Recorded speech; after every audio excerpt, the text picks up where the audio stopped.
Samantala, naging makabuluhan ang pag-aabot ng tulong at pagbibigay ng libreng serbisyo ng Revitalized Police sa barangay sa mga residente ng Barangay Tagabinet, Puerto Princesa, Palawan. Ang magandang balitang hatid ni Patrolwoman Sarah Jane Estabilio.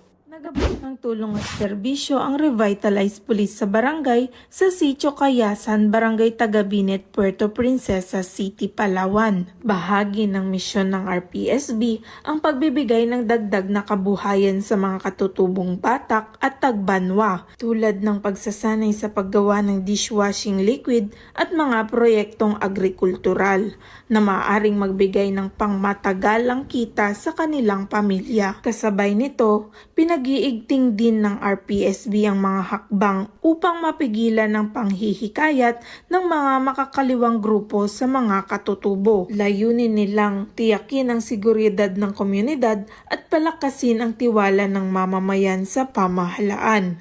Ang kanilang misyon sa Sitio Cayasan ay matiyak na kayang panatilihin ng 282 na residente ang kanilang kabuhayan dahil sa bagong Pilipinas ang gusto ng pulis ligtas ka.